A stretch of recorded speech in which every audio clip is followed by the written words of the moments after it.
السلام علیکم ورحمۃ اللہ وبرکاتہ۔ امید کرتی ہوں آپ سب خیر و عافیت سے ہوں گی۔ اللہ تعالیٰ آپ سب پر اپنا خصوصی فضل و کرم اور خصوصی نظر رحمت فرمائے، آمین۔ شمائل نبی صلی اللہ علیہ وآلہ وسلم کورس کا آج 5واں لیکچر ہے۔ جیسا کہ آپ سب کو پتہ ہے کہ ہم پیارا کریم صلی اللہ علیہ وآلہ وسلم کے حسن مبارک اور حلیہ مبارک اور پیارا کریم صلی اللہ علیہ وآلہ وسلم کی اداؤں کے بارے میں پڑھ رہے ہیں۔ آج ہم پیارا کریم صلی اللہ علیہ وآلہ وسلم کی رفتار مبارک اور ان کے بیٹھنے کا انداز، ان کا آرام فرمانا، ان کا بستر مبارک اور ان کے سفر کے بارے میں، ان کی سواریوں کے بارے میں اور ان کے طعام پاک کے بارے میں اور پسندیدہ کھانوں کے بارے میں، پسندیدہ مشروبات کے بارے میں پڑھیں گے۔ سب سے پہلے ہے پیارا کریم صلی اللہ علیہ وآلہ وسلم کی رفتار مبارک۔ حضرت علی کرم اللہ وجہ الکریم سے مروی ہے کہ حضور نبی کریم صلی اللہ علیہ وآلہ وسلم جب چلتے تو اپنے پاؤں جما کر چلتے، گویا کہ ایسے لگتا کہ بلندی سے اتر رہے ہیں۔ ایک اور روایت میں ہے کہ پیارا کریم صلی اللہ علیہ وآلہ وسلم جب چلتے تو ہمت اور قوت سے پاؤں اٹھاتے، پاؤں زمین پر گھسیٹ کر نہیں چلتے تھے۔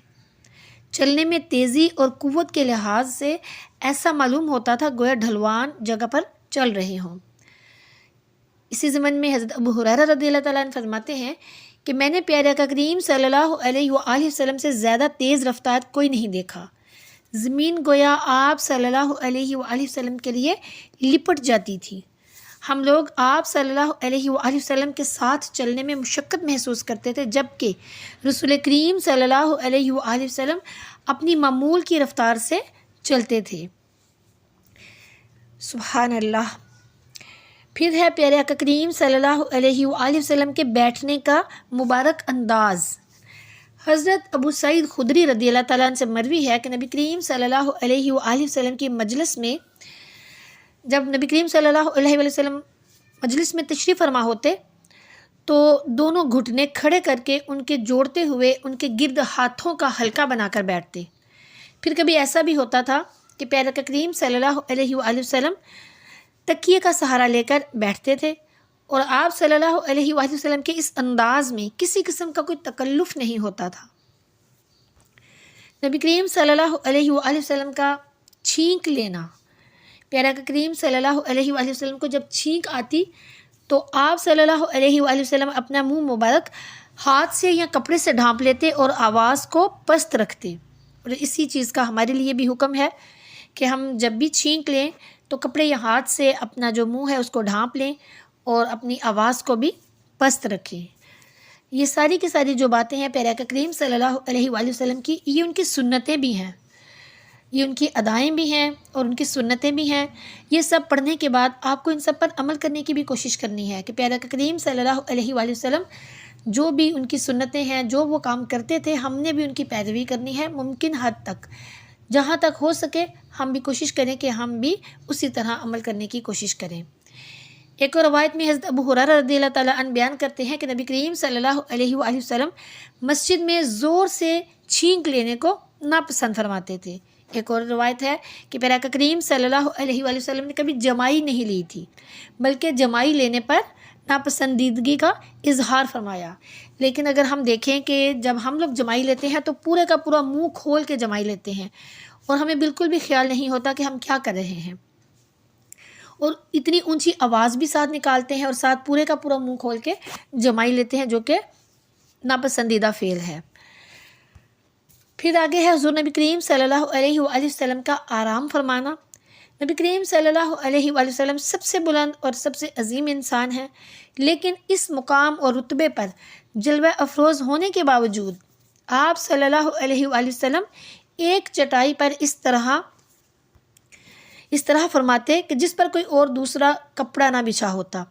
حدیث مبارکہ میں ہے پیارا کریم صلی اللہ علیہ وآلہ وسلم کا بستر مبارک ایک ٹاٹ ہوتا تھا، جسے حضرت عائشہ صدیقہ رضی اللہ تعالیٰ عنہ دوہرا کر کے پیارا کریم صلی اللہ علیہ وآلہ وسلم کے نیچے بچھا دیا کرتی تھیں، اور وہ چارپائی جو نبی اکرم صلی اللہ علیہ وآلہ وسلم کے زیر استعمال رہی وہ کھجور کی بنی ہوئی تھی کہ آپ اس پر آرام فرما ہوتے تو جس میں اطہر پر نشانات پڑ جاتے، اور جانثار ہیں جو پیارے آقا کریم صلی اللہ علیہ وآلہ وسلم کے یعنی کہ صحابہ کرام جب یہ منظر دیکھتے کہ پیارے آقا کریم صلی اللہ علیہ وآلہ وسلم کے جسم مبارک پر نشانات پڑے ہوئے ہیں تو بے اختیار وہ آبدیدہ ہو جاتے۔ اسی ضمن میں ایک حدیث مبارکہ ہے جو کہ رلا دینے والی بھی ہے۔ نبی کریم رؤوف الرحیم ختم النبیین صلی اللہ علیہ وآلہ وسلم ایک مرتبہ چٹائی پر سوئے ہوئے تھے تو آپ صلی اللہ علیہ وآلہ وسلم اٹھے تو جس میں اطہر پر پتوں کے نشانات تھے۔ حضرت عمر فاروق رضی اللہ تعالیٰ عنہ پاس بیٹھے ہوئے تھے تو رونے لگے۔ آپ صلی اللہ علیہ وآلہ وسلم نے وجہ پوچھی کہ آپ کیوں رو رہے ہیں؟ تو حضرت عمر فاروق رضی اللہ تعالیٰ عنہ جو ہیں انہوں نے عرض کی، اے اللہ کے پیارے رسول صلی اللہ علیہ وآلہ وسلم، کیسر و کسرا اور روسا تو مخملی گدوں پر سوئیں اور آپ اللہ کے نبی جن کے لیے ساری کائنات بنی، آپ صلی اللہ علیہ وآلہ وسلم جو ہیں وہ چٹائی پر لیٹے ہیں اور آپ کے جسم پر نشانات پڑے ہوئے ہیں۔ تو پیارے آقا کریم رحمت للعالمین صلی اللہ علیہ وآلہ وسلم نے فرمایا کہ اے عمر، تم اس بات پر خوش نہیں کہ انہیں سب کچھ دنیا میں ہی دے دیا جائے جو چند روز عیش و عشرت کے ہیں، اور ہمیں آخرت میں انعام و اکرام ملے جو کہ ہمیشہ رہے گا۔ سبحان اللہ۔ ایک اور روایت ہے کہ نبی کریم صلی اللہ علیہ وآلہ وسلم جب سونے کا ارادہ فرماتے تو ان کا سونے کا طریقہ یہ تھا کہ اپنا دایاں ہاتھ اپنے رخسار کے نیچے رکھتے اور 3 مرتبہ دعا پڑھتے، اے اللہ جس دن تو اپنے بندوں کو زندہ کرے گا مجھے اس دن کے عذاب سے بچا۔ ہمیں بھی اس سنت پر عمل کرنا چاہیے۔ پھر ایک اور روایت ہے حضرت برا بن عازب اور حضرت حذیفہ رضی اللہ تعالیٰ عنہم ان سے روایت ہے کہ نبی کریم صلی اللہ علیہ وآلہ وسلم جب بستر پر لیٹتے تو یہ دعا پڑھتے، اللہم بسمک اموت و احیا۔ ام المؤمنین حضرت سیدتنا عائشہ صدیقہ رضی اللہ تعالیٰ عنہ فرماتی ہیں کہ نبی کریم صلی اللہ علیہ وآلہ وسلم رات کو جب اپنے بستر پر آرام فرما ہوتے تو اپنے دونوں مبارک ہتھیلیوں کو یعنی اپنی دونوں مبارک ہتھیلیوں کو ملا کر ان پر معوذتین سورۃ اخلاص اور معوذتین پڑھتے، یعنی کہ سورہ اخلاص، سورہ فلق اور سورہ ناس، یہ تینوں صورتیں جو ہیں وہ پڑھتے اور پھونک مار کر اپنے جو ہاتھ مبارک ہیں ان کو اپنے تمام بدن سر سے پاؤں تک جہاں تک ہاتھ جاتا وہاں تک پھیرتے۔ آپ صلی اللہ علیہ وآلہ وسلم اپنے سر اقدس چہرہ انور مبارک سے ہاتھ پھیرنا شروع کرتے اور جسم انور کے سامنے کے حصے پر اور پھر بقیہ بدن پر دست اقدس پھیرتے، اور آپ صلی اللہ علیہ وسلم یہ عمل جو ہے یعنی کہ معوذتین پڑھ کر اپنے ہاتھوں پر پھونک مار کر پورے جسم پر پھیرنے والا یہ جو عمل ہے اس کو 3 مرتبہ کرتے۔ ہمیں بھی سنت پر عمل کرتے ہوئے اس عمل کو لازمی سونے سے پہلے کرنا چاہیے۔ اللہ تعالیٰ ہمیں توفیق عطا فرمائے، آمین۔ آگے ہے پیارے آقا کریم صلی اللہ علیہ وآلہ وسلم کا سفر مبارک۔ ام المؤمنین حضرت سیدتنا عائشہ صدیقہ رضی اللہ تعالیٰ عنہ فرماتی ہیں کہ نبی کریم صلی اللہ علیہ وآلہ وسلم پیر اور جمعرات کو سفر کرنا پسند فرماتے تھے، اور سفر سے پہلے بارگاہ الہی میں خیر و عافیت کی دعا کرنا بھی معمول سمجھتے تھے۔ آپ صلی اللہ علیہ وآلہ وسلم جب سفر سے واپس تشریف لاتے تو سب سے پہلے مسجد میں تشریف لے جاتے اور 2 رکعت نفل نماز ادا فرماتے۔ پھر آگے پیارے آقا کریم صلی اللہ علیہ وآلہ وسلم کی مبارک سواریاں۔ پیارے آقا کریم صلی اللہ علیہ وآلہ وسلم نے مختلف سواریوں پر سفر کیا، جن میں سے جو ان کے نام بھی ہیں سواریوں کے اور وہ سواریاں بھی ہیں آپ کے ساتھ شیئر کروں گی کہ گھوڑے، اونٹ، خچر وغیرہ جو ہیں ان پر سفر کیا۔ سب سے پہلے ہے گھوڑے۔ گھوڑوں کے جو نام ہیں پیارے آقا کریم صلی اللہ علیہ وآلہ وسلم نے جن پر سفر کیا، ایک زمانے میں پیارے آقا کریم صلی اللہ علیہ وآلہ وسلم کے پاس 10 گھوڑے تھے۔ سکب نامی گھوڑے پر آپ صلی اللہ علیہ وآلہ وسلم غزوہ احد میں سوار تھے۔ ایک گھوڑے کا نام لزاز تھا جس کو شاہ اسکندریہ مکوکس نے ہدیہ بھیجا تھا۔ باقی گھوڑوں کے نام یہ ہیں ضرب، ورد، زریس، ملاو، صبا اور بجر۔ پھر آگے نبی کریم صلی اللہ علیہ وآلہ وسلم کے پاس 3 خچر تھے۔ ایک کا نام دلدل تھا، حبشہ کے بادشاہ نے بھیجا تھا، اور آپ صلی اللہ علیہ وآلہ وسلم کے بعد حضرت علی اور حضرت حسن اور حضرت حسین رضوان اللہ علیہم اجمعین اس پر سوار ہوتے تھے۔ ان کے بعد محمد بن حنیفہ کے پاس رہا، اور دوسرے خچر کا نام فضا تھا جس کو صدیق اکبر رضی اللہ تعالیٰ عنہ نے ہدیہ کیا تھا۔ تیسرے کا نام ایلیا تھا، شاہ ایلا نے ہدیہ بھیجا تھا، اور ایک گدھا تھا جس کا نام یافور تھا۔ سواری کی 2 اونٹنیاں تھیں، ایک کا نام قصوہ اور دوسری کا نام عزبہ تھا۔ ہجرت کے وقت آپ قصوہ پر سوار تھے اور حجۃ الوداع کا خطبہ بھی اسی پر سوار ہو کر دیا تھا۔ اور 2 بکریاں خاص دودھ کے لیے تھیں، ایک کا نام غوثہ اور دوسری کا نام یمن تھا۔ ایک سفید رنگ کا مرغ بھی آپ صلی اللہ علیہ وآلہ وسلم کے پاس تھا جس کا نام منقول تھا۔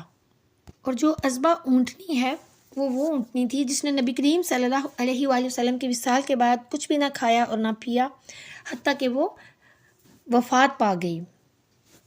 وہ اونٹنی حضور نبی کریم صلی اللہ علیہ وآلہ وسلم کی ذات مبارکہ سے بہت زیادہ محبت کرتی تھی۔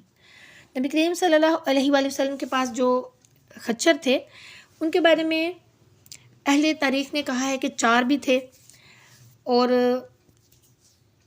جو یافور تھا اس کے بارے میں یہ مشہور ہے کہ یہ وہ دراز گوش ہے جس نے حضور نبی کریم صلی اللہ علیہ وآلہ وسلم کے وصال کے دن کنویں میں چھلانگ لگا کر اپنی زندگی کا خاتمہ کر لیا تھا۔ کیونکہ یہ دراز گوش جو ہے یہ حضور نبی کریم صلی اللہ علیہ وآلہ وسلم سے بہت زیادہ محبت کرتا تھا۔ آگے یہ دیکھیے کہ نبی کریم صلی اللہ علیہ وآلہ وسلم سے جانور کتنی زیادہ محبت کرتے تھے کہ وہ جب دنیا سے تشریف لے گئے تو ان کو وہاں ان کا رہنا دنیا میں مشکل ہو گیا۔ آگے ہے پیارے کریم صلی اللہ علیہ وآلہ وسلم کا خیمہ اقدس۔ پیارے کریم صلی اللہ علیہ وآلہ وسلم کا خیمہ اقدس جو ہے وہ چمڑے کے سرخ رنگ کا بنا ہوا تھا۔ پیارے کریم صلی اللہ علیہ وآلہ وسلم کے طعام پاک، پیارے کریم صلی اللہ علیہ وآلہ وسلم کے پاس اللہ تعالیٰ کی جو نعمت میسر آتی وہ اس ساری کی ساری جو نعمتیں تھیں ان کو شوق سے تناول فرما لیتے تھے۔ پیارے کریم صلی اللہ علیہ وآلہ وسلم سادہ غذا پسند فرماتے تھے اور دسترخوان پر بیٹھ کر کھانا تناول فرماتے تھے۔ کھانے سے پہلے ہاتھ دھوتے، بسم اللہ کے ساتھ پہلا لقمہ اٹھاتے، ہاتھ دھو کر پوچھتے نہیں تھے ہاتھوں کو۔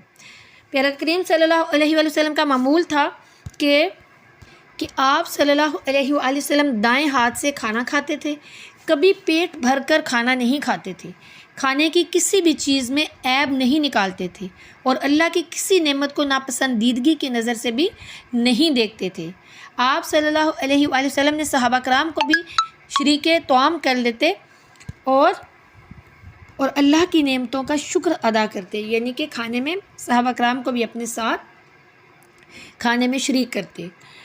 آگے پیارے کریم صلی اللہ علیہ وآلہ وسلم کے پسندیدہ کھانوں کا تذکرہ ہے کہ پیارے کریم صلی اللہ علیہ وآلہ وسلم کے جو پسندیدہ کھانے تھے وہ کون کون سے ہیں؟ ان میں ہے کدو، شکر، زیتون، کھجور، شہد، خربوزہ، انجیر، سرکہ، دودھ، سرید۔ یہ ساری چیزیں نبی کریم صلی اللہ علیہ وآلہ وسلم کی پسندیدہ تھی۔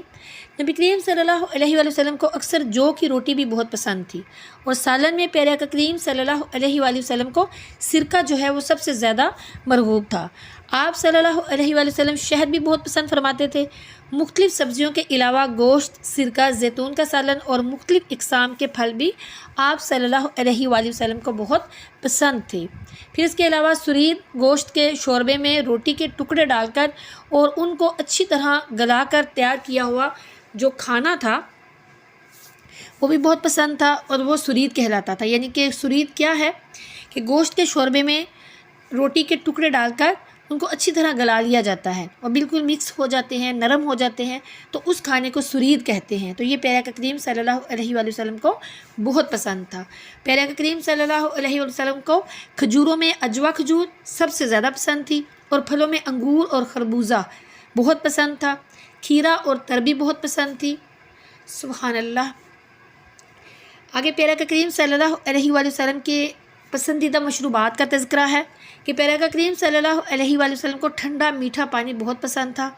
مشروبات میں پیارے کریم صلی اللہ علیہ وآلہ وسلم نے دودھ کو بہت پسند فرمایا۔ ستو، شہد اور پنیر اور نبیز یہ سب بھی پیارے کریم صلی اللہ علیہ وآلہ وسلم کو بہت پسند تھی۔ اب دیکھیے کہ نبیز کے بارے میں آپ کو بتاؤں گی کہ نبیز کیا ہوتا ہے۔ حدیث میں نبیز کا ذکر بکثرت آتا ہے کہ پیارے کریم صلی اللہ علیہ وآلہ وسلم اسے نوش فرماتے تھے۔ یہ نبیز کیا ہے اور کس طرح بنتا ہے؟ نبیز جو ہے وہ تازہ اور خشک دونوں قسم کے پھلوں سے تیار کیا جا سکتا ہے۔ بازار میں ہر قسم کے پھل کا جوس دستیاب ہے، یہ بھی نبیذ ہی کی ایک قسم ہے۔ تو پیارا کا کریم صلی اللہ علیہ وآلہ وسلم کے دور میں جو نبیذ تیار کیا جاتا تھا وہ اس طرح تیار کیا جاتا تھا کہ کسی بھی خشک پھل، منقع یا چھہارے کو پانی میں ڈال دیا جاتا، جب وہ نرم ہو جاتا تو پھل کو ہاتھوں سے مسل کر کسی کپڑے سے اس کا پانی نچوڑ دیا جاتا تھا کہ پھل کا پھوک جو ہے وہ الگ ہو جائے اور پھل کے اثر والا جو نچڑا ہوا پانی ہے وہ الگ ہو جائے۔ وہ جو نچڑا ہوا پانی ہے اس کو نبیذ کہتے ہیں۔